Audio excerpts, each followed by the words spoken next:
You're listening to the Geriatric Mamas Podcast with Jessica Raziri and Sonia Tapley.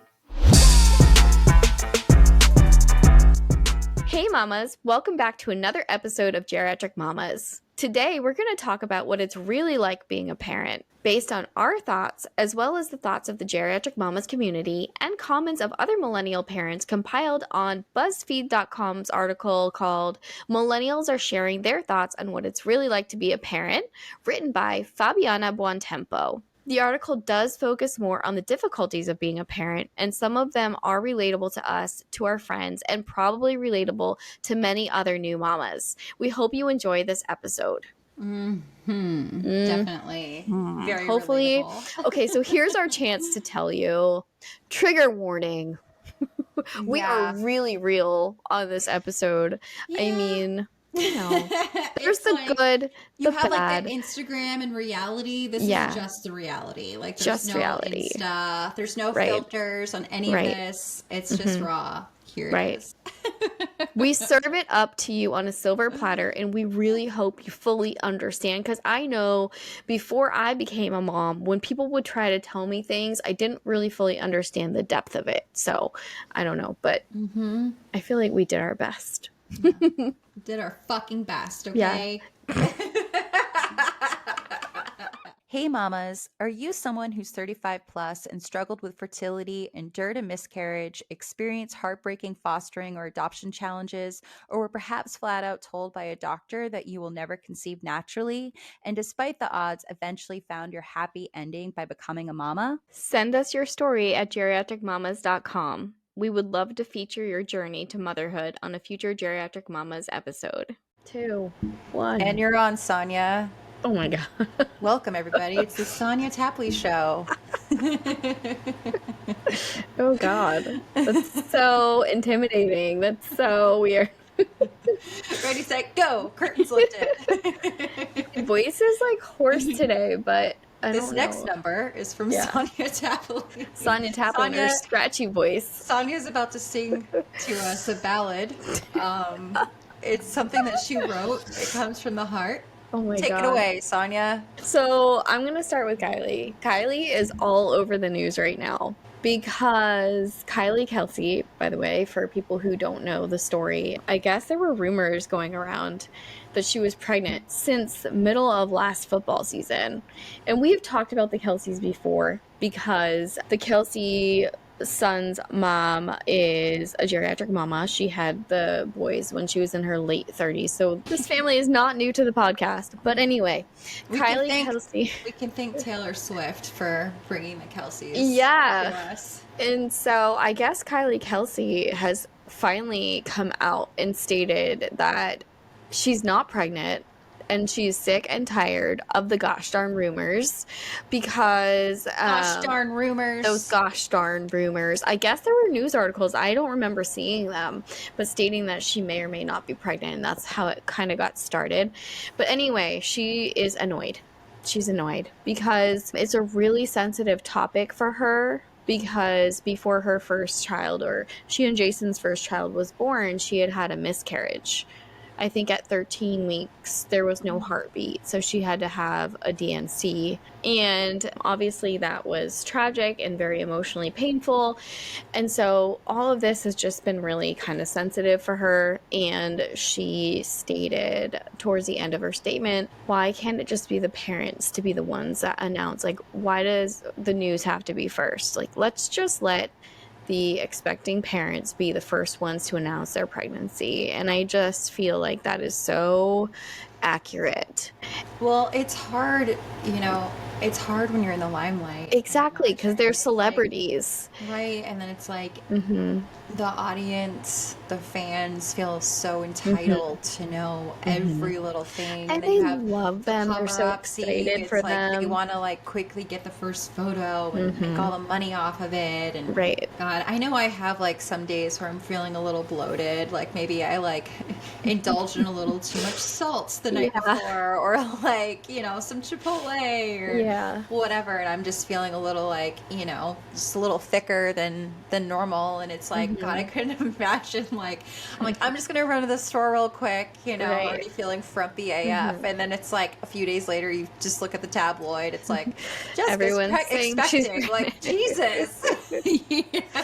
Like, so scary. Like, maybe God. we won't wear leggings. Have you ever seen, like, there's, like, this quadrant, like, either stories or reel on Instagram of, like, these health coaches, and they will show, like, during your menstrual phase what that person's stomach looks like when they're at the gym in their leggings, like their really tight leggings, and then, like, the next one will be ovulation phase, or like follicular phase, what their body looks like in the follicular phase, and then it'll be ovulatory, and then it'll be luteal, and like luteal, people literally look like they might be 5 months pregnant.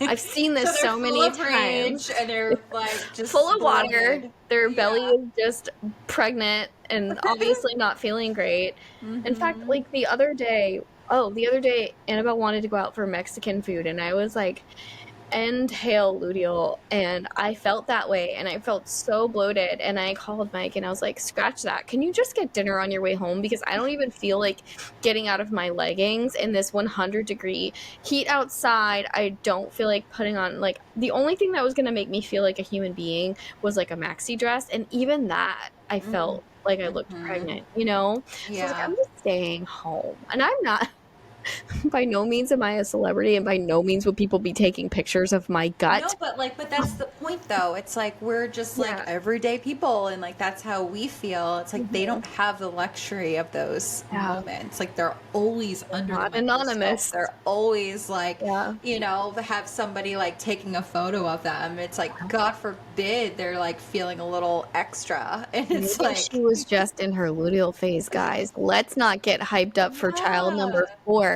They're still trying to chase their 1.5-year-old all the way up to however old. They've got 3 already. My goodness. Yeah, let them breathe. Gosh. And also, you know, to her point, like, you know, the fact that she did go through a miscarriage, and so it's already a sensitive topic. Like, what if she did get pregnant and then had another miscarriage? Now it's coming out and she's not ready to like talk about it. Or what if she is pregnant and she's just so afraid, she's at that nervous part of like, oh God, we need to make sure that this works. And she doesn't want the world, she doesn't want that energy out there. So it's just like, leave her alone. Just come on, leave her alone. Let them announce when they're ready, if it is a thing. Just calm down. Until you hear it from them, they're not pregnant, and that goes for everyone. I was just remembering about this time I was at TJ Maxx. I was like literally about to pop. I was like 9 months pregnant. And I was in line, and this woman was just like, she was like, oh, she's like, when are you due? And I had like complete straight face, and I was like, oh, I'm not pregnant, or something. I knew you were gonna say that. Yeah, and she's just like, and like her face, like she looked like she wanted to crawl inside of herself and die. And I literally had like a straight face, and then I just started laughing. I was like, I'm just kidding. I was like, any week. She's like, oh my God. She's like, I'm so sorry. She's like, I normally don't like say anything, but like it just looked like you were. And, and I'm like, no, you're fine. I'm like, I've just been wanting to do that to somebody. Like, she just went through every range of emotion in front of your face. Person. Yeah, I was like, I was expecting somebody to ask me like sooner. And I was like, because it'd always been my dream to like mess with somebody that way. And nobody had. And I was like, so you were the lucky winner. It was really funny. She was just like, oh my God. I don't even think you told me that story, and I already knew what you were going to say. Yeah, oh my God. Like... totally something you would do. Well, not to like bring it down. I feel like we can't not talk about this, because something else that's been trending, it's been very heartbreaking. It's the Aubreigh Wyatt case, story. Yeah, I know. And for those of you that haven't seen it or heard, I mean, it's been everywhere, but she was a victim of bullying and ended up committing suicide as a result. Yeah, she's a 13-year-old girl. 13-year-old beautiful girl. Yeah. And it's just like, gosh, like... I know. So she committed suicide back in September 4th of 2023. And I think her mom, like, knew... Oh, yeah, her mom definitely knew that she was being bullied. There were, like, a few girls who she was having issues with at school. And it obviously escalated to the point where she felt like she needed to commit suicide. So it's just extremely tragic. Like, her mom, you know, had to go through the whole grieving process. And then she had to go through the whole process of like understanding that this happened because she was being bullied. Like, her daughter died because she was being bullied. So I guess the story went like she was posting about her daughter's death online. And so she was bringing up bullying, but she had never mentioned the girls' names or anything. She just kind of kept it anonymous, but that her daughter was being bullied. And then the story was growing and growing, and people were starting to dig and dig to try to find out who the bullies were. And people found out who the bullies were. I mean, obviously, Aubreigh had friends, and like the bullies had friends. So, like, word just kind of spread, and people figured out who they were. So, the parents of the kids who were bullying Aubreigh ended up, I guess, going to court and having like they wanted to sue Aubreigh's mom for like Oh my slander, God. basically, even though she wasn't even mentioning the girls' listing names. them. Right?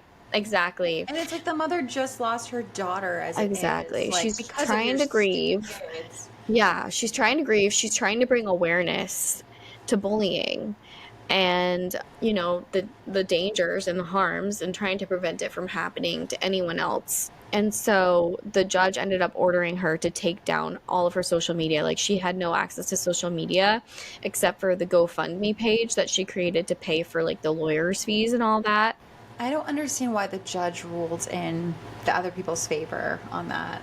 Yeah, I guess they were worried that people would start like bullying these girls, or like coming after these girls. I guess Oh. there were death threats, and there were like a bunch of things And I have to happening. like remember too, like these are children. Right, Like yeah, they're 12, kids. 13, maybe Yeah. 14-year-old Yeah, so like kids. the kids involved, their family, adults and children were getting threats and were being bullied and harassed themselves. So then it's like, well, how many more cases do we want of child suicide or, you know, all that stuff? So the judge had her take it down. And then on the 18th, Kate's birthday, on the 18th, they ended up, I guess, there was like another hearing deciding if she was going to get to put her social media back up, and they ruled that she could. But I think everything involved in the case had to be taken down, and no one involved is allowed to post at all. Yeah, because I've noticed it's like strangers that are reposting. They're like, since she's not allowed to, we're going to spread the word on her behalf. And it's just like, ooh. Yeah, exactly. Yeah. So it's just so sad. And it's heartbreaking. Right. It's absolutely like heartbreaking. Parents' worst nightmare. Like, truly, I can't even imagine. So I feel like these are conversations, like, her mom, Aubreigh's mom, was a school teacher. So, like, she knows a lot about like, early childhood development and, you know, all that stuff. So I'm sure she was trying to instill in Aubreigh, like, her self-worth and, you know, all of those things. Like, I'm sure she was doing the best she could, but I don't know. It's just, I don't know what that I don't think anybody knows what that final, like, straw was that caused it. But I mean, I know we've talked about this before. We've joked about the fact that it's like, oh, thank God, like in our day, like we don't have a lot of documentation of the shit that we used to do. And yeah, I can't imagine what it's like to grow up in the world that we're in today with social media and having everything documented and there to haunt you forever. It's like, right. I know we've talked about this before, but it's like, you know, back in our day, when something would happen, let's say you go to a party and then you'd embarrass yourself, and the next day at school, people would be talking about it. You'd be humiliated. You'd be embarrassed. But eventually, like, it would stop. And people forget about it. And they move on to something else that happened. And then it's old news and no one's talking about it anymore.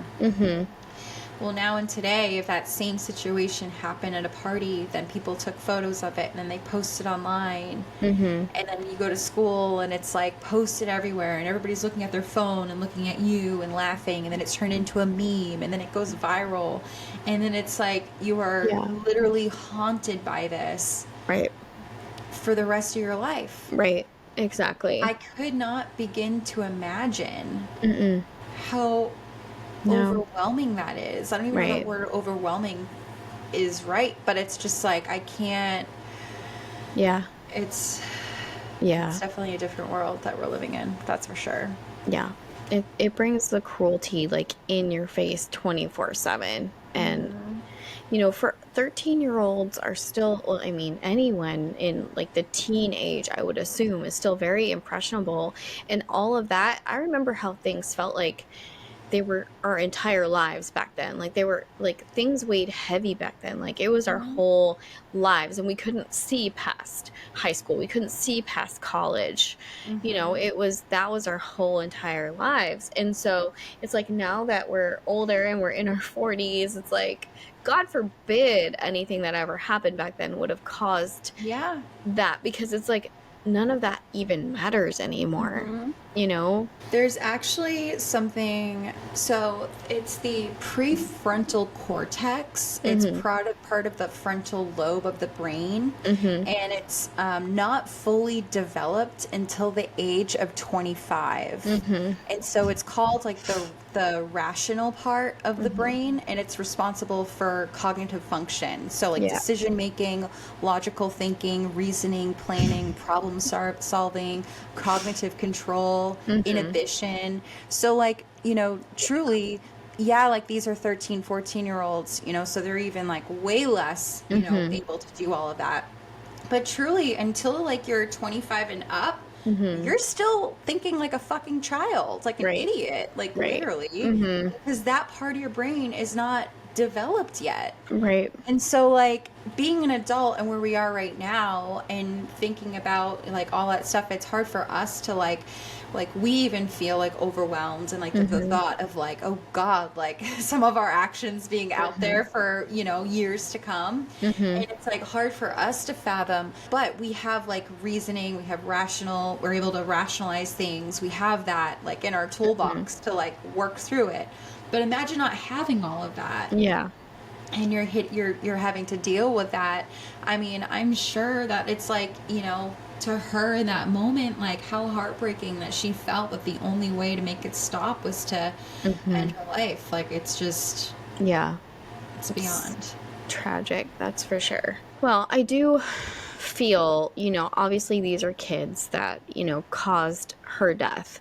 But I still feel like there needs to be some kind of repercussion for them. Like it doesn't need to be public. It doesn't need to be like everywhere for all of us to know. But I really hope that like the court system or whoever is working on something so that they're held accountable for their actions, because they do need to understand the gravity of what their actions caused. And you know, I don't know, it just, from everything I've read and watched and everything, it doesn't really seem like right now they fully get it.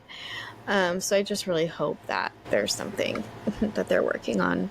now that we're on a I know high note, like it's raining outside. We'd start off the bat talking about miscarriages, suicide, and children. Like, I know. It's cloudy here too. It's raining outside there. Great. Last time I asked you to kick things off, Sonia. Jesus. I know. It's just really relevant stuff. Now Sonia with the weekly sadness update. Sonia's sadness report.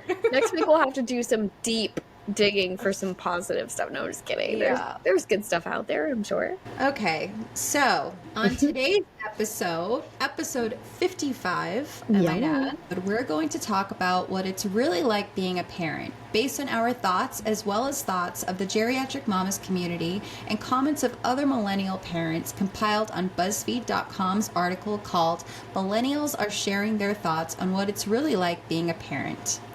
The article does focus more on the difficulties of being a parent, and some of them are relatable to us, to our friends, and probably relatable to many other new mamas. So let's get into what everyone had to say. A Geriatric Mamas community member named Carrie Brummer emailed us with her motherhood story, and it happens to share her experience and perspective on becoming a parent.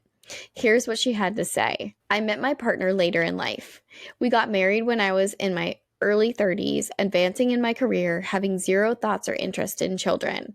I knew I could do it later. My mom had me when she was 39. The years rolled by, and we wondered if we even wanted kids. We liked our child-free life, but in my late 30s, we started talking more seriously about kids. We left it up to chance, and we were fortunate to give birth to our first and only by choice when I was 39. We moved from Canada to the US while we were pregnant and gave birth in March of 2020.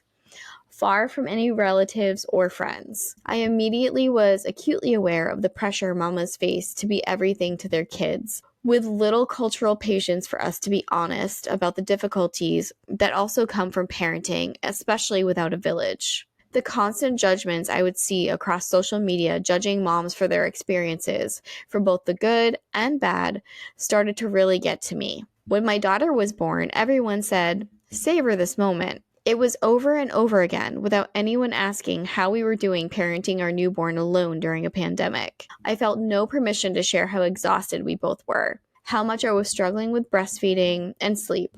It was when my daughter was around 7 months I started making art about this. I drew myself as a marionette and titled the piece "Self-Portrait at 7 Months." I had so many women tell me, pandemic aside, they had also felt like a puppet, and I knew I needed to make more art on this topic.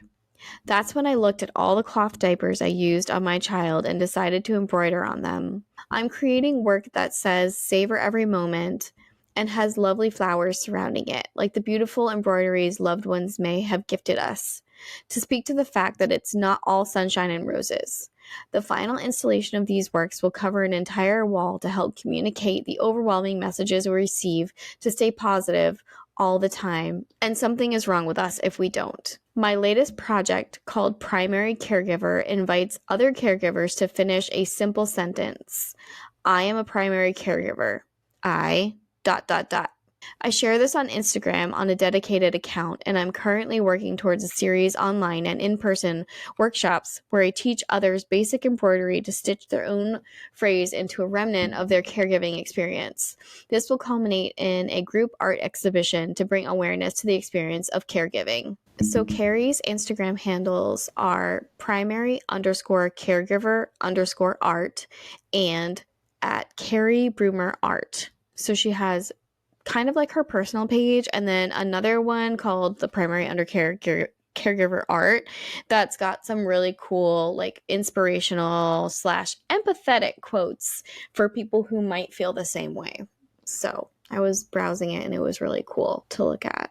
And so on our questionnaire, when people submit their motherhood stories to us, we ask what's their favorite thing about being a geriatric mama. And Carrie shared, I love how I have the life experience and maturity to make decisions about my parenting in a way more conscious way than I might have had as my younger self. I got to watch my mom and sister parent and decide what I like and what I want to change. I feel I have a strong sense of identity outside of being a mother, and that lets me model that for my daughter as well. We can be many things.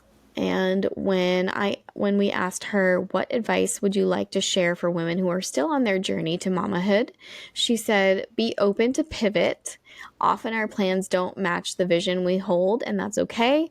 Sometimes it's even better.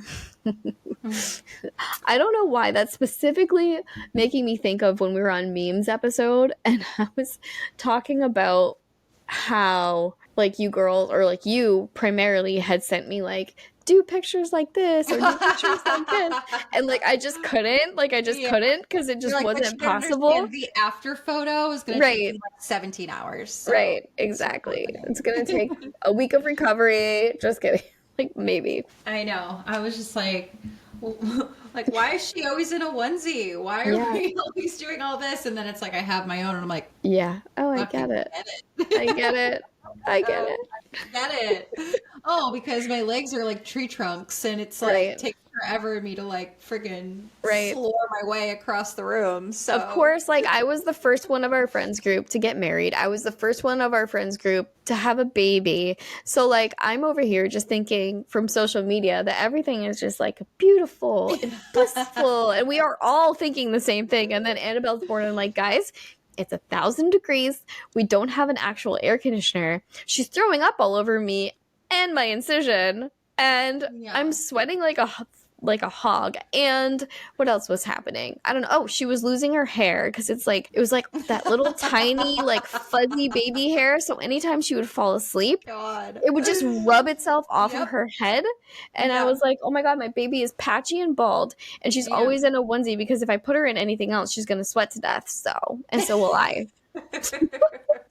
I know, we were just talking about this with the girls, and we were talking about like babies like losing their hair in weird places or whatever, and it was so funny because like I saw like these babies online like that were just like missing hair or whatever, and I was just like laughing at them, and I was just like so happy, like, oh yeah, my baby has a full head of hair. And then I shit you not, fucking Karma was like, I'm sorry, what was that? Because it was literally like days later, I like go get Hayden and he looks like fucking Benjamin Franklin, just like they're missing the whole top half of his head. It was just like male pattern baldness. The anywhere ring you the touch back. their head, the hair falls out. I'm like, holy shit. So it's like he was in his hat era for a while, and then it was like I also talked about this, like you'd go to family functions, people just whip the hat off, and I'm like, hold on, no, it's part of the outfit. He needs a hat. Yeah. He has Benjamin Franklin morphia. Like, and how do like all these newborns look? How do all these newborns look so amazing at like day 5 when like I'm over here with what looks like like a baby chicken with like alopecia. A baby chicken with alopecia, and I'm like, I look like a baby chicken with alopecia. Oh my God. She was pretty. You're gonna notice cute. it more. She was adorable. You're gonna notice it more as the mom, because you're gonna be like, what is happening? What is happening? Yeah. No, come back. Don't do that. What's happening? Yeah. No, it's really funny. I will not forget that. It was literally like days. I'm talking days after I was laughing at like these like babies that look like old men, like the way that their hair had fallen out. And then legit, Karma was like, I'm sorry, what was that? This was happening. What did you just say? Okay, here you go. Benjamin Franklin. It's so good. Our Instagram post for this week will literally just be Benjamin Franklin. We're not going to say anything else. People are like, what? That's weird. I love that for us. Oh, shit. So our friend and Geriatric Mamas community member, Alyssa, as our listeners know Alyssa, responded to our post on our Facebook group with, honestly, it's been an amazing journey for me postpartum, watching my miracle baby grow into a funny little human who looks like my husband and I. He is my best friend, and I can't imagine my life without him. It really goes by so fast, and if you can be as present as possible and enjoy the precious moments, because there are lots of hard moments too. Ain't that the truth?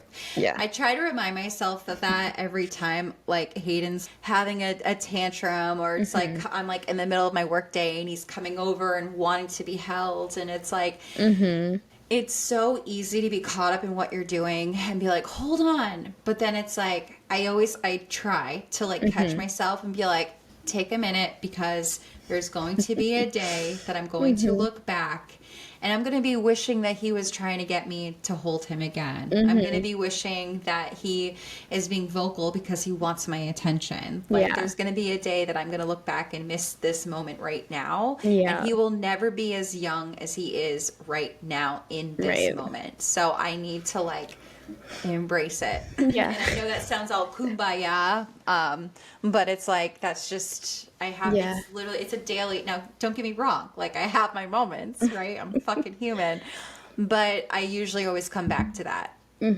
I'll react and then I'll be like, oh, hold on. Okay. Like, let's just entertain this for like 5 to 10 minutes. It's okay. I need this. Exactly. It's, we all react. It's hard not to sometimes because we're trying to accomplish like so many things in a moment sometimes. Like this morning, I was trying to get out the door, get him to his gams. And we have our morning routine. He comes down, and one of the first things he wants, he's like me in the mornings where it's like you're not immediately hungry, but you want something. And so he loves, like, I think it's like Earth's Organics. He loves these. It's banana, oats, and blueberry. They're like in the little white pouches. and he loves them. And so like I usually give him one of those because it's like has substance. At least I know he's getting something. And then it's like I will like give him I usually try giving him eggs or something to that nature, but I'll be honest, the past few days it's just been a cluster. So he's been eating those like mini waffles, cinnamon waffle. Fucking parent of the year over here. Whatever. He's eating. Fine. Yeah. Well, this morning he didn't want his little like breakfast pouch like puree, which isn't like him. He didn't want his orange juice. He didn't want his waffles. And the thing is like I knew he did want these things. He was just like in a mood because he was tired.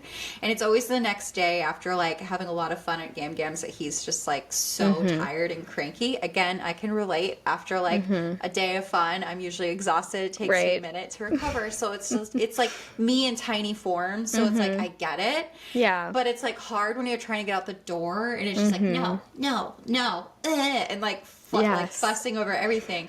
And so I just like I'm ignoring the tantrum. I'm just like I like put him in the car, and like he like comes in and out of his tantrum like it's like no fit to like bird like oh he calls birds cuckoos because of Puppy Dog Pals. There was a cuckoo bird. Yes, I remember that episode. Yeah, so all birds are cuckoos regardless.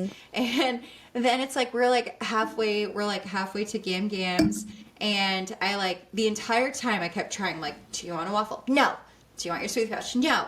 Do you want your juice? No. Like I wait like a few more minutes. Do you want this? No. Do you want this? No. No. And then finally like after a few more minutes later I was like, do you want this? And then he doesn't say anything, but I feel him like take it from me, takes his juice. He's like drinking.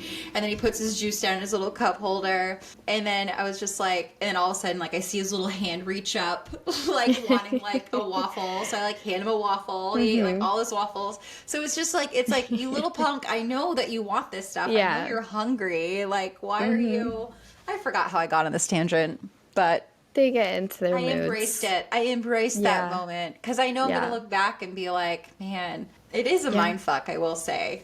Like seeing a little tiny version of yourself. The emotions run high over little things, and it's intense. It's really intense sometimes. And like 1 minute you're like woohoo and like partying and everything's great, and then the next minute you're in a full-on meltdown because I don't know, you opened the wrong thing for them. You got the wrong item that they like you thought they them like in a way that they didn't appreciate. And they're like, next thing you know, they're screaming at you, no, not like that, like this, and they like pull their blanket a centimeter to the left, and you're like, oh, my bad, I am so sorry that I didn't put your blanket a centimeter to the left. Oops, that's happened. It was funny because like I at one point while he's going through this, I was just like, I understand you're tired. I'm like, mommy gets cranky sometimes too. And before I could explain why, he goes, yeah.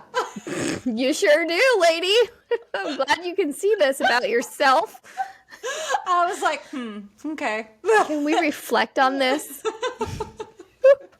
Mama? So funny. It's like, you have to acknowledge that. I wasn't looking for your input on that, but I'm glad you Thanks for agreeing. Thanks for agreeing, buddy.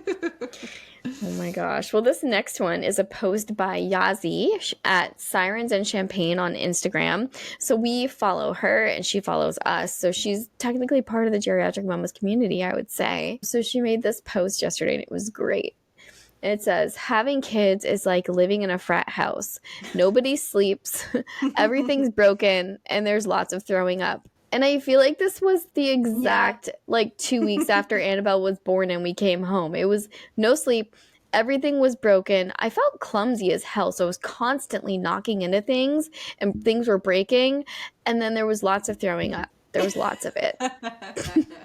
Yeah, that is actually a really accurate description. We're in the process of like trying to get our house ready so we can like put it on the market. And so there's just been like a lot of cleaning, a lot of like setting things up. And it's funny because it's like I'll go in a room and I'll set everything up and then I'll go in another room doing something else. And then he's literally following behind me and just like throwing things around, taking things off the shelf. Like, oh, you just put all this stuff away? Okay, let me throw it all on the floor. Let's bulldoze it over. Yeah. It's literally like a frat house. And it's like, instead of beer cans, it's like applesauce pouches. It's like little sippy cups everywhere. It's his shoes everywhere. It's like, okay. All right. So our friend and community member, Tiffany, as you all know from a few episodes back, we've had her on a few times, responded to our Instagram story with, being a parent requires so much time, energy, commitment, patience, and sacrifice, but is the most rewarding thing you'll ever do. I honestly didn't know I could love something so much. It changes you in the best way, where nothing in the world is more important and nothing will bring more joy than watching them grow into these amazing little people. Ain't that the truth? I definitely feel all of that. So my friend and also community member, Maria, responded to our post on the Geriatric Mamas Facebook group with, being a mom is the most beautiful thing I've ever experienced, a love like no other. I've climbed mountains to finally become a mom, and I would climb 100 more if it meant everyone could feel this much love and completeness in their life. It also makes you think more about being someone's daughter and the amount of love you have for your own mom. Your kids will test you and there will be hard moments, but there is nothing more rewarding than watching them grow and explore this world. There isn't anything in this world that I wouldn't do for my girls. And I know. And I replied to her basically same. I kind of had that same thought about it makes you think about being a daughter. Because, like, I feel like a lot of the things that I see myself progressing through / going through as Annabelle's mom, I know she went through some of that stuff with me too. And so it kind of sheds, like, a lot of light. Like, I don't think I remember being 3, but I definitely remember, like, the early years and some points and, like, some of the things, the special things my mom would do. And by the way, shout out. It is Linda's birthday today, her heavenly birthday. Oh, happy 7/21. birthday, Linda. Yes. And you know how you were talking about the last comment or the last thing that we it was right before Tiffany, I think, about just like everything being everywhere and like thrown around the room and like all of that. Like right now, that's the state of my car, because a lot of times I'm either trying to get Annabelle in the car or get Annabelle out of the car. So I don't always have enough hands to like drag everything, all the like the things she's thrown, even if it's a toy that she loves. You know what I need from the Geriatric Mamas community? You know what I need? I need advice on how to keep your car clean when you're a busy mama. Like, how do you, guess, like, pull up to a gas station and just empty it all in the trash can? Have someone else do it. That's how. true. Otherwise, That's true. You just give up on that dream because it's not a thing, or you just. It's definitely a dream. I feel like it's definitely a dream for me to have a clean car. It's definitely a dream. It's a really sweet dream that you have there. Yeah, I do like clean cars. Okay, so from the BuzzFeed community, one member wrote, feeling helpless when they are hurting the kids, physically and or mentally. You can only do so much. Yeah. Yeah. I still, and I know I've talked about this before, but I still struggle with like feeling literally crippled the minute I hear Hayden cry or just be upset. And even if it's like, I know he's fine and it could be over something as simple as like he dropped his pacifier in the seat and I'm driving and I can't get it or whatever. And it's like, I don't like hearing him in distress, you know? So it's just like, or it's like he falls or bumps into something and it's like, oh my God. Yeah. Yeah. No, that high-pitched like shrieking is Annabelle's since she was a newborn. That's like when you know, like that's her boo-boo cry. And it used to take me forever to get her to childcare because every time she would start crying in the car, I would pull over on the side of the road in the safest spot and I would just try to sit there with her until she stopped crying or make sure she had everything she needed and then give her like a million hugs and kisses to be like, I hear you, I know. Like this was obviously way back before she could talk. This was before she could talk, so there was really no way for her to communicate other than crying. Yes, that's and the it was hardest, like, they don't have any other way of communicating. Exactly. It's like literally when we say that their hurts become your hurts, it is excruciating and it is debilitating.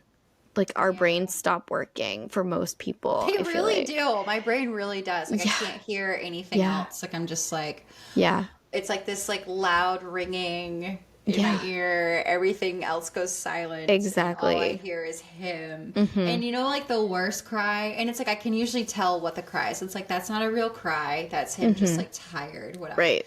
But it doesn't really matter because it's Yeah. like I still feel bad that he's like just Right. uncomfortable. Whatever it Right. is.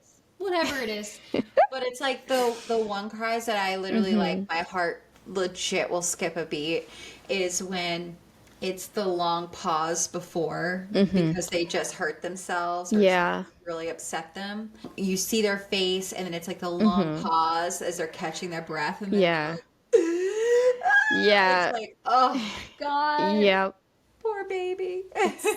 It's the worst. I hope that brings some perspective into what that sentence actually means because I it's the know. truth. So I always tell first-time parents to take an extra 30 seconds before they put the baby back in the crib when they're asleep and cherish who their baby is in that moment. The first year is simultaneous mourning and joy, and it goes by fast. It's like mourning and joy does happen at the same time. And I don't think it ever happened for me until Annabelle was born. And I used to mourn like almost every day because I knew the next day it wasn't going to be the same, especially in like the early days. Yeah, that is one thing. I know, like, I look back and I already miss those moments, but like I am so happy that like I know we talked about this. Like I like took like a few like 5 minutes like every single time before like yes, I'm tired, but it's like just like give yourself a minute, look around, be like thankful this is where you are, embrace these moments. So it's like luckily for me, like I look back and it's like I don't really think about being tired, I don't really think about like being thrown up on, I don't really think about like any of that stuff, my nipples bleeding or anything like that. Like I literally just cherish those memories and those moments of him in my arms and like those sweet, you know, because you can't get that time back. So I'm very thankful. I listen to all that kind of advice. Yeah.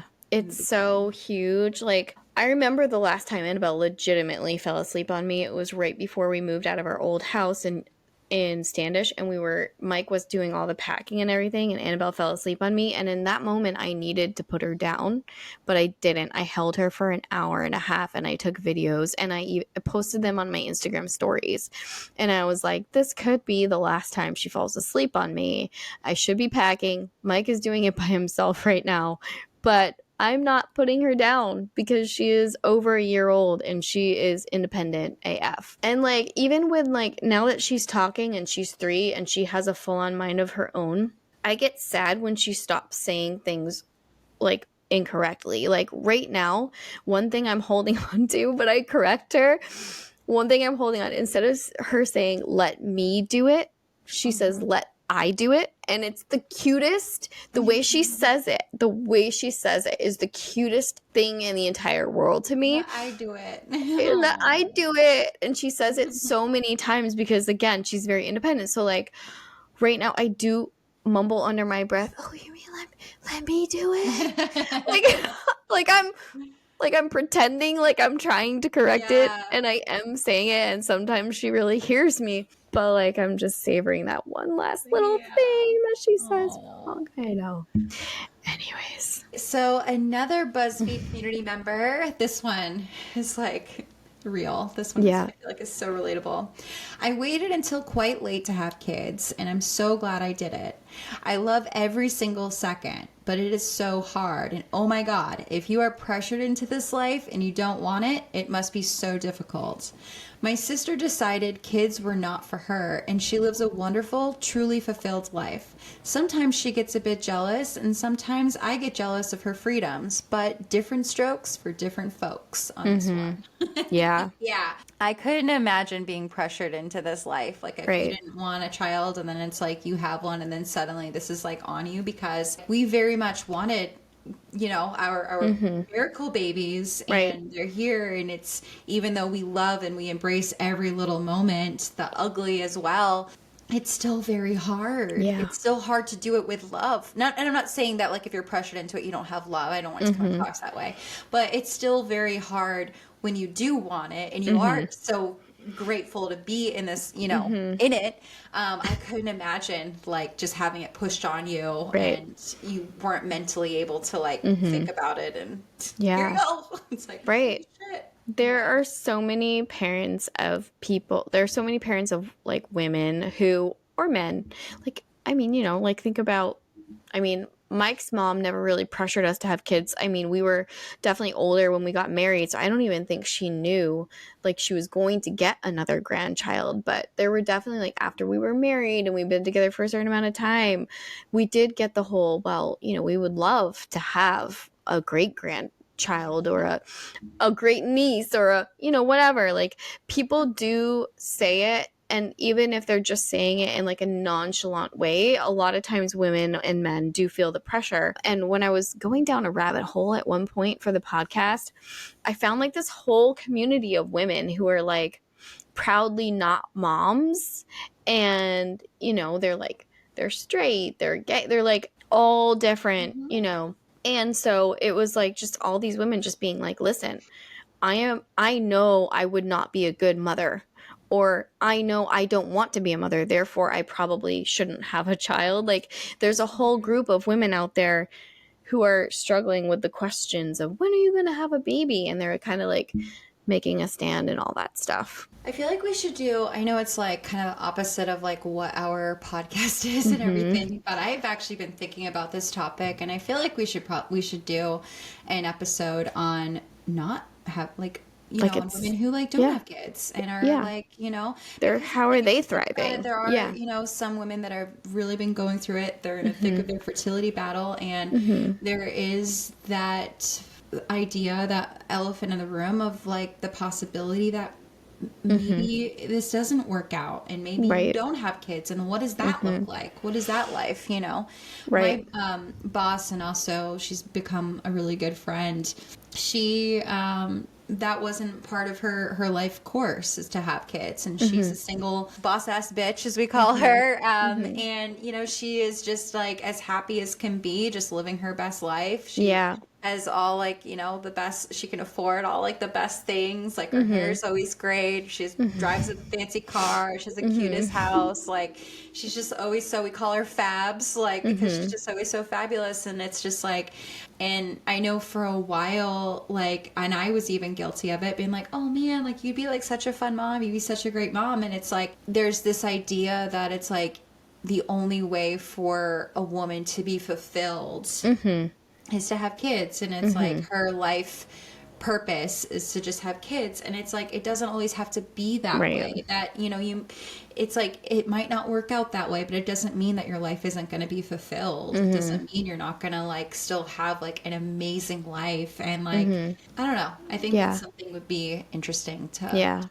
on. There are so many reasons, for sure, that would be for not wanting to become a mom. I mean, and that's that would be a great topic. I think that would be wonderful. We could have some guests on. I know, that's what I was thinking. Yeah. All right, so this next one, having kids is one of the most amazing things for a parent, but sometimes it's also one of the hardest things. They're sweet, funny, and kind, but they can be demanding and argue with their siblings so much you wonder if they even love or like each other. There are days when I'm so tired by dinner time, I'm getting on my own nerves, but I wouldn't change it for the world. I love my kids and the people they're becoming, 2 as young adults and 1 coming up on middle school age. Yeah, no, I agree with all of that. I love the line where she said, like, sometimes I'm getting on my own nerves. Yeah. I can hear my voice so sometimes. Relatable. Yes. Yeah. When I'm really trying.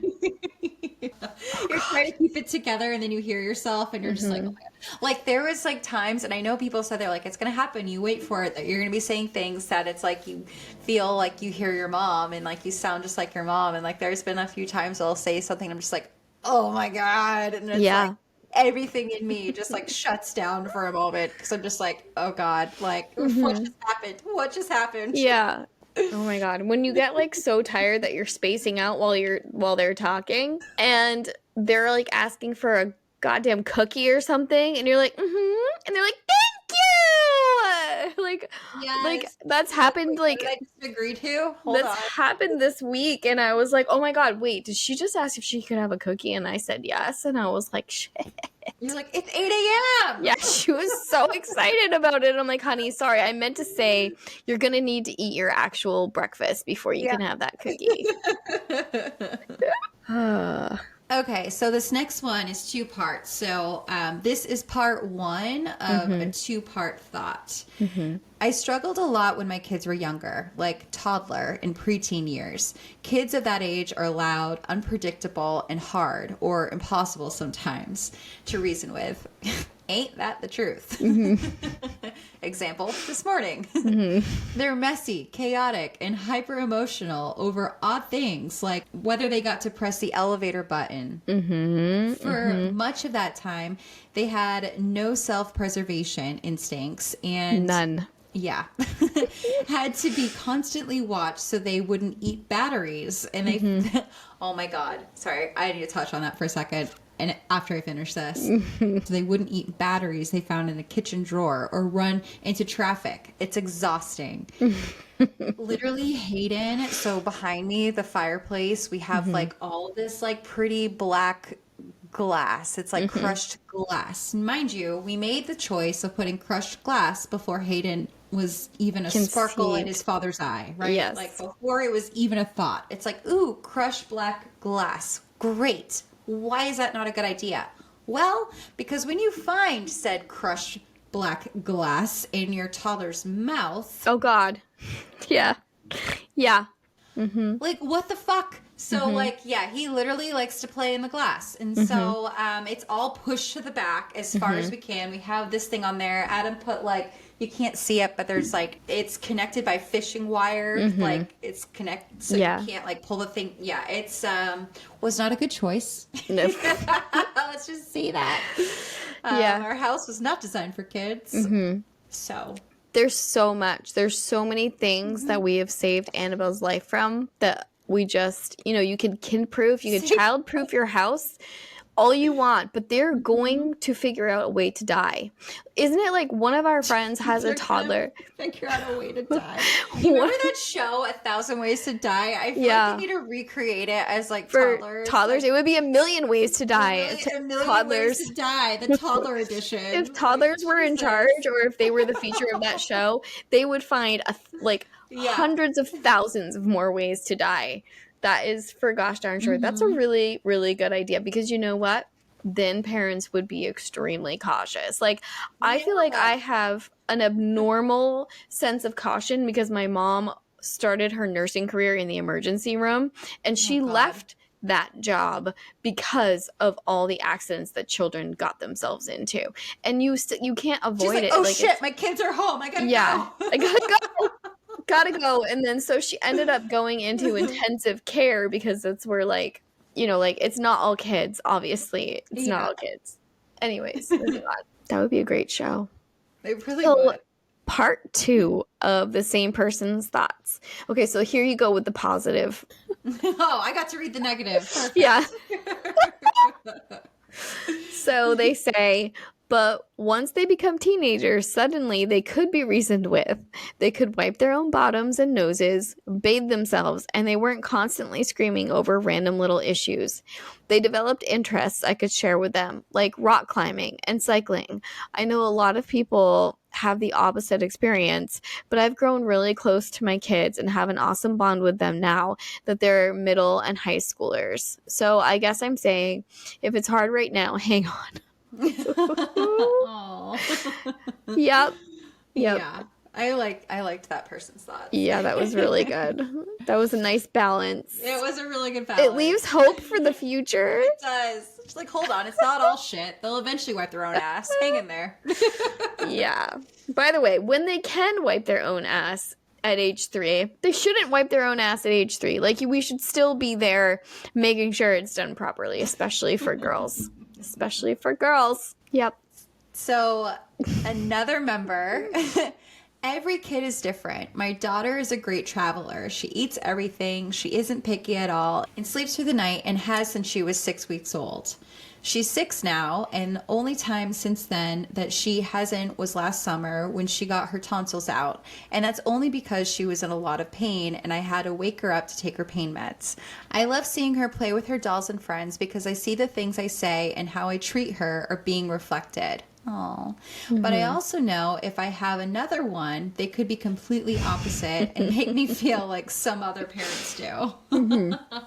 Yeah, I was like waiting. I was just like, okay, so she's just sitting here telling us how perfect her daughter is. Like, Right. okay. No, I feel the same way about Hayden. Like, he is such a good napper, and I hear like, you know, from you and Tiffany about how like the fact that it's just been the opposite with FOMO. your Those littles. Geminis, they've got FOMO big time. Yeah, but I know, like, I feel like if I were to have another one, it's probably gonna be the complete opposite. So it's like, I'm not sitting here thinking that's normal. I've been very vocal with the fact that I acknowledge it's not normal, but I'm just so happy and thankful that he is such a good sleeper because, Yeah. oh my God. Yeah. That's the only way that I'm able to get shit done. Because it's like, I really rely on his sleep. Yeah. On his passionate sleeping. Yep. It's important to be able to get things done as an adult. And the next one says, as the mother of an only child, I think people don't consider their own personalities when having kids. I'm not necessarily a kid person.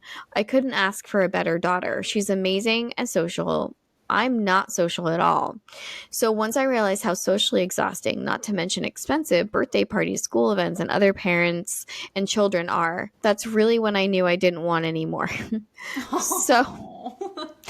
So many outside factors can affect not wanting to have kids other than the kids themselves. I feel like that's so true. Because, like, in a perfect world, I feel like we would have another child. But it's just like when you don't have, like, a full, solid village, it's really hard to think about bringing, even though I want a sibling for Annabelle, like we might someday adopt, you never know, but like even though I would want that, it would be really hard for all of us right now to do that. There are other factors for sure. Yeah, that made me think about like before I had Hayden, there was a long stretch where I didn't really feel like a kid person. Like I appreciated kids. I thought they were cute. Some of them cute. I'm not the type of person. I've never been the type of person to think every baby was cute. Sorry. Like, yeah, whatever it is. I said what I said. But like, I just like the idea, like childbirth, everything just like scared the shit out of me. And I remember like I had, you know, some friends that had kids and like, I would just always felt so awkward trying to like talk to a kid and like, how to engage with them, and I'm just like, I can't relate to you. Like you shit your pants. Like I can't relate to that. Like I don't know how to talk to you. Yeah. And like kids would like love me, and I didn't really know what to do with that because I didn't know how to reciprocate it because I would just feel so uncomfortable. Yeah. And now that I have Hayden, it's just different. Like I'll be in a store. I still feel the same way about not thinking every baby is attractive. But like when like a kid will come up to me or say hi to me or whatever, I now understand more how to reciprocate and interact with them. But it's just so funny because like I put myself like I was such a little awkward turtle with kids. Maybe they felt that. They were just like, oh, she's weird. Let's go mess with her. That is so funny. I felt the same way. I really did. I felt it was hard. It's hard to talk to kids when you don't know like anything about like how their mind works or anything. It really is. And really like what I was like not understanding back then, I was just like, what do they want me to say? And it's like they want you to say anything. They just want you to engage. You don't have to say anything. You could just agree with them. They could say like, what is that? And you could literally look back and be like, yeah, I know, right? And they'd be like, yeah. Like, you're listening? They're not necessarily looking for an answer. Chances are they don't even know that they asked you a question. They're just repeating something that's on their mind in that moment, you know? So it's like, just interact with them. Just engage with them. You know? That's it. That's all. That's all it is. The next one. Having a child is the most rewarding and the best thing I've ever done. I feel both blessed and honored to be a parent. That being said, Their hurt becomes your hurt. It is a million times worse having your child be in an emotional or physical pain than it is for yourself. But you need to put that aside to help them. When someone hurts your child intentionally, it is the worst feeling in the world. I will cut a bitch. I'm just saying. Right. Like, do not Right. hurt that Right. little boy. Right. Exactly. I will legit cut a bitch. Right. Exactly. That's all I'm gonna say on that topic. Even like there's nothing else. So like even how the things, and this is like not at all like what we're necessarily talking about, because like we're looking into the future at like possible future like boyfriends, girlfriends, or friends, or bullies, like what just happened with Aubreigh and that situation, like God forbid. But like even just like say like the things that annoy us about like what's happening that day with the child, and like say we like go and like leave them with like say Nana or Daddy or like whoever, and like you hear that person struggling and like trying to like correct them, I'll just be like, oh no, like that is not how you correct my daughter. Like anyone in general, or like, but I mean, it's usually just normal, with Mike. I know. I think that's a normal thing. And I've had to like try really hard. It's been hard. I know I struggled a lot with that in the beginning. It was like, I was definitely helicoptering, as all new moms do, right? Yeah. But yeah, it's like anytime you hear like scolding, like I'll hear like some, scolding Hayden, I'll like come out, I'm like, why? What's the matter? What's he doing? Like what happened? Like I get all defensive. Like what? Like let him do it. And then they're like, oh, he's trying to eat the glass in the fireplace. Oh yeah, definitely scold him for that. Right. Probably shouldn't let him do that. Yeah, absolutely. I'm glad you intervened there. Good job. Yeah. Cool. Good talk. But yeah, for the most part, this one we covered already. I just, again, really, really hope everybody drive that home. Yeah. Just understand that their hurts become your hurts, but like worse than your hurts. The next one is, so I think the hardest one for me has been the realization that sometimes your kids will struggle more than their peers. Both my kids are neurodivergent, and one has been dealing with severe depression. All my kids post year-end stories about their kids' sports teams, dance recitals, etc., while our kids just can't take those things on. They're both so smart and talented, but those things don't shine as much through the challenges as I wish they did.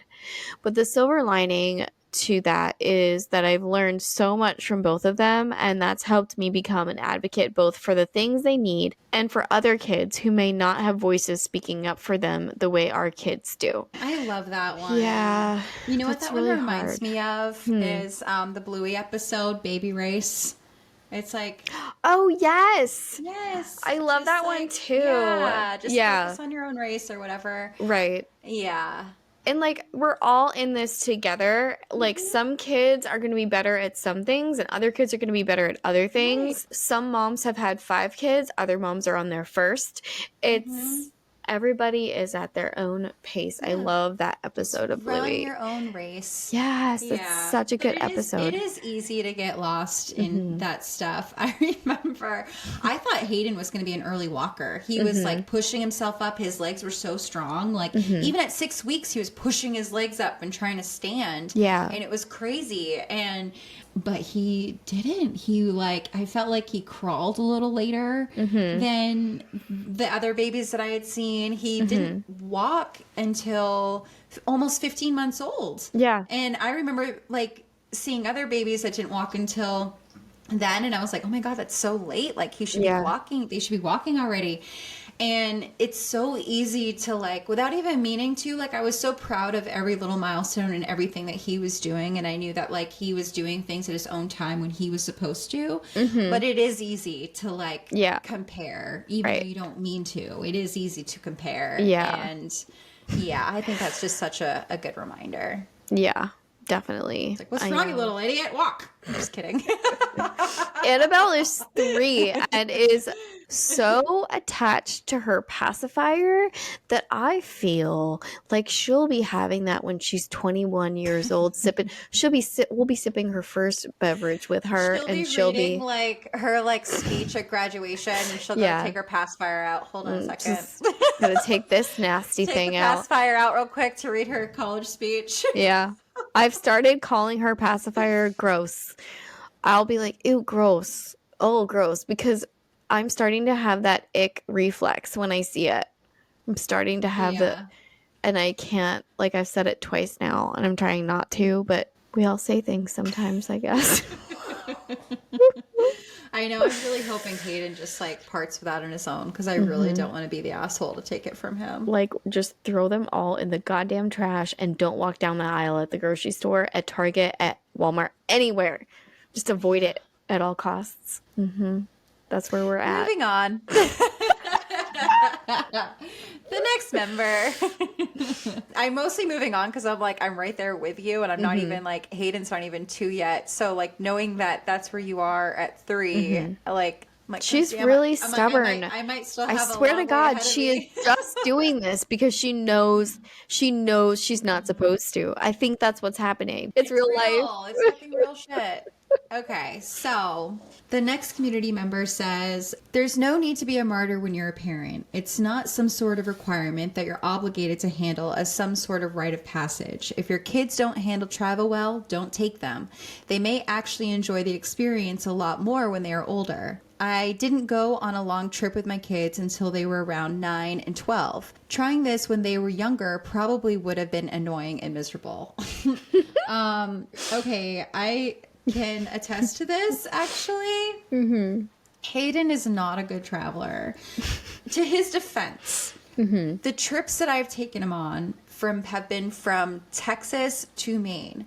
That is a long flight. It's a really child long flight. that is sitting on your lap because it's like 4.5 hours. So that is a long time. So it's not really fair, but he does not sleep. He's a passionate sleeper, but for some reason you put him in the air and he is awake. And it's been hell traveling. Once I'm there and I'm at the location, he's fine. He's great. But it's like getting from point A to point B. Yeah.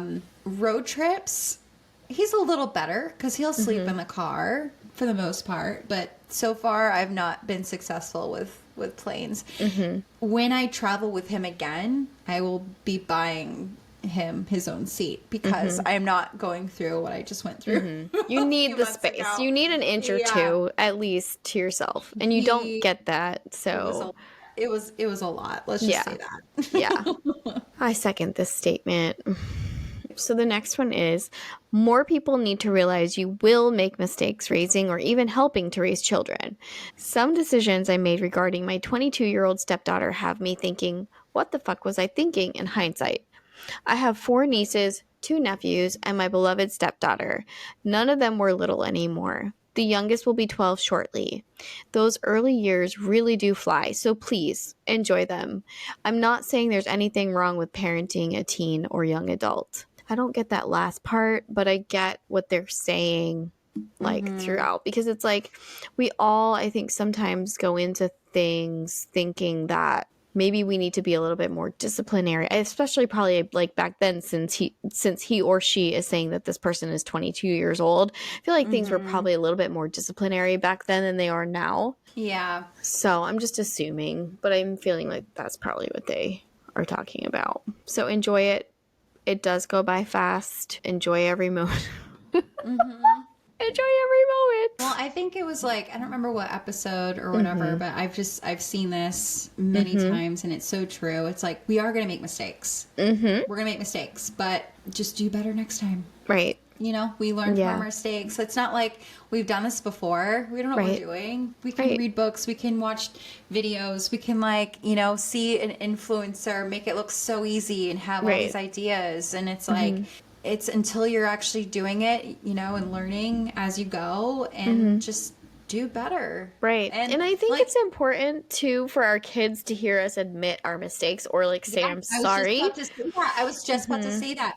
Like the other day, I was like frustrated with something, and he was like trying to get my attention, and I was just like, I kind of like snapped at him a little bit because I was also in the middle of something, and I'm like, what? And I just assumed that it was just his normal whiny or whatever. Yeah. And then I was like, what? And then he was like really upset, and then I look over and I realized that his blanket, his little blankie was caught under the chair, like the leg of the chair, and he couldn't pull it. Yeah. And he just had this big pout, like he was so Oh, upset. yeah. And I literally like got down to his level. I like helped him. I took the blanket out. I gave him a hug, and I was like, "I'm sorry. I didn't understand. I'm so sorry." And he just gave me a hug back, and then he was fine. Yeah. But like I make a point to apologize like when I fuck up, because it's like, I was wrong. I'm sorry. I didn't know, you know, but it's like, yes, I think they need to see us, because that's how they're going to learn to when they make a mistake and they, you know, act inappropriately to correct themselves. So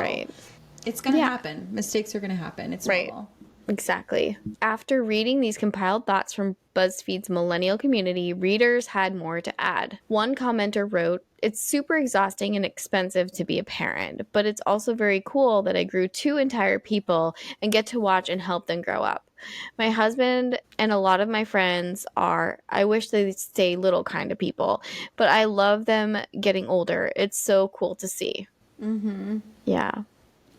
I mean, I feel like you're always going to wish them to like stay little forever, but it's just like, there's just something so magical by watching them explore the world and learn and do things. Like Hayden's like really good about like, and it's not just him, but I've noticed more recently that like when you tell him something like a word, he'll then try to repeat it. And then it's like, you know, we'll at like story time when we finish reading the book, I'll like point, be like, "Where's the bear's nose?" And then he'll point to the bear's nose, be like, "Where's the butterfly?" And if he points to the bird, I'm like, "Oh, nope, the butterfly's over here." And then he'll point to the butterfly, and then I'll ask, "Where's the bear's nose?" And he'll point to the bear's nose, like, "Where's the butterfly?" And then he'll go to the butterfly. So it's like he's learning, and it's just like seeing those little things and like watching them like figure things out. It's just like, I think it's just so cool. It is really cool. And I wish time would go slower sometimes, but I am excited to see, you know, who she's gonna become and all that stuff, you know. Like I had the hardest time. I feel like Annabelle's gonna become a bounty hunter. Probably. A really girly one. She's gonna be like Dog's wife, wearing pink and stilettos, chasing. She's going to be commenting on my outfits, telling me to go change. Hayden will be Dog and Annabelle will be the one. Yeah. We'll be bounty hunters. Oh my god, it's perfect. It's so good. It's perfect. Okay, so another commenter wrote, "Having a child is like teaching that child to drive." Oh God, this is a good one. Thinking about this is a good one. This is great. Well, you're the adult giving them the instructions. They're the ones in the driver's seat, and they can randomly slam on the brakes, pivot into a 3-point turn. Heck, change the destination. If you're a control freak, guilty. Or have OCD for anything that will be your greatest challenge. They call the shots. Let me explain this, please. You don't need to. It's definitely explained. I got it. Yes, you're the parent and you're the authority, but they'll throw you for a loop and you won't be prepared for it, and we'll have to roll with it. God, I'm just thinking about all the loops I've thrown my parents. Sorry. I couldn't control my daughter being born preemie. She had a smaller stomach than normal at birth, and for an entire year she was only allowed to be on ready to feed formula. I didn't calculate this into my planned parenthood journey. $22,000 spent on formula during the formula shortage COVID years. Oh God. Was not fun math to do later on. Do I save the money and not feed my child? Heck no. Gotta roll with it. So when I say they call the shots, I mean, that's not really her fault. Like, no. Jesus. But I see what she's saying. Okay. Yep. I mean, for the things that you have zero control over. Parenthood is not a roller coaster because it's a completely different ride for every single person on it. Even if my husband and I were on the same ride with our daughter, his journey will be different to mine, as I am a stay-at-home mom and he works. Just gotta roll with it. Once that child is born, you're in for the ride of your life and will literally never get out of that vehicle. Why does that sound so depressing? It's so true, though. It is so true. I feel this way a lot of the times. I felt this way, especially when she was an infant, because, and I know I've told you and the girls about this, but like we would literally be holding her sometimes when she would hurt herself. Like Mike was one time holding her on the couch and he was balancing her so she wouldn't fall off the couch. So in normal circumstances, I guess not normal, but in most circumstances, that would mean she wasn't going to fall off the couch. But she huffed herself up over the side of the couch with all of the force of her little infant self when nobody was expecting it. Like we were sitting there talking to her. Like we were having like a little baby conversation with her, holding her, and she threw herself off the couch and went splat onto the hardwood floor. When I tell you, it was the most traumatic experience to see this. Like, I feel like this is my literal experience, what this person is explaining. Because they have control over themselves. You don't have control over them. Like, you can teach them the ways, you can instruct them, and you can tell them everything you know and share all your wisdom with them. But ultimately, it's their life, it's their body, it's their everything. So, oh God, and their frontal lobe their frontal lobes don't even develop until they're 25. Right. So this person, giddy up. You're in for a roller coaster ride. Giddy up. I'm glad we're not leaving it on this one. It's the accuracy, though. The accuracy. I hope that maybe I should have given a trigger warning before that story about Annabelle. I don't know. But anyway, and the last... talked about my child eating glass. I think we're fine. We're good. We are really shedding some light on parenthood. Please don't take my child away. I promise I can handle it. I mean, I'm sure your hand was on his leg, or Adam's hand was on his leg. I'm sure you guys were right there. It's just the last thing you expect them to do. I know. That's why we're just like, we're both in shock. Like, wait, is that seriously in your mouth right now? What the fuck? Well, I guess that's all we have for you today. So we're ending on this traumatic. Yeah. Okay, so maybe the title of this episode is Trigger Warning, What Parenting is Actually Like. Yeah, I think we just need to change this around. I don't know.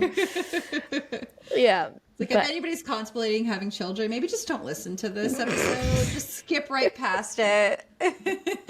But I really do love, that our Geriatric Mamas community wrote in their real and their raw comments, and I feel like a lot of us struggled to have our children. Sometimes it comes with the territory of being a geriatric mama. Not always, but I feel like our geriatric mama community's comments were just they're honest. They're real. So honest, so real. And they all come with love too. I've noticed, that's like the underlining, common theme is that everybody's just so grateful, and loving with all these experiences, even if they're really traumatizing or a little ugly at times and raw. It's it's all coming from love and gratefulness, and wouldn't change it for the world. Exactly. So, and a lot of us really do look at the positive and how hard we had to work to get these babies. We really do, I think, sometimes savor every moment a little bit more than some people, because the BuzzFeed community is more it's millennials in general. I'm sure some of them struggled to be able to get pregnant and have their children, but not all of them did. So, I mean, I feel like just thank you so much to the Geriatric Mamas community for sending in your motherhood parenting experiences. We really appreciate it. So, reminder, Geriatric Mamas listeners get 20% off services at Ageless Medical Aesthetics in Westbrook, Maine with the code MAMAS2024, and a free first swim class at Goldfish Swim School in Portland, Maine with the same code MAMAS2024. You'll just need to call them to schedule your child's first visit.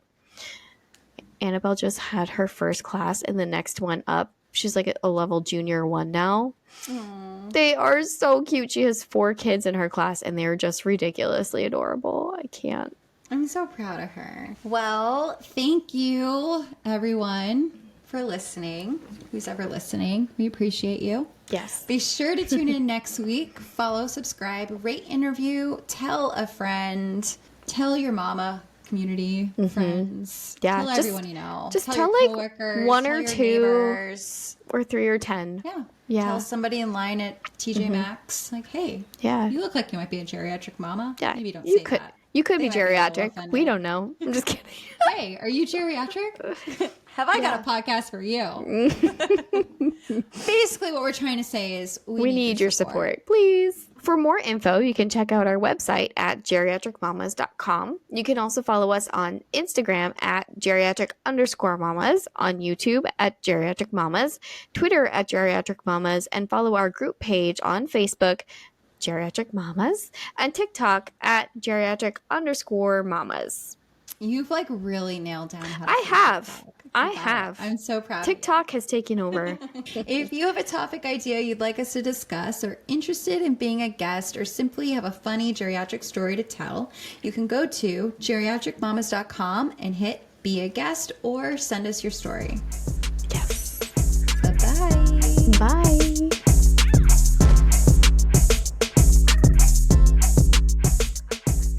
Hey, mamas. Hi. Hi. Oh, you're there. It sounded like you just like answered the phone. It sounded like you answered the phone. Hello? Like, is anyone there? Hey, mamas. How does this work? I'm sorry. Yeah. Bang, bang, bang. Hello? Hello? Hello? Hello? Hey. Hello? I talk like that to Annabelle, like, what?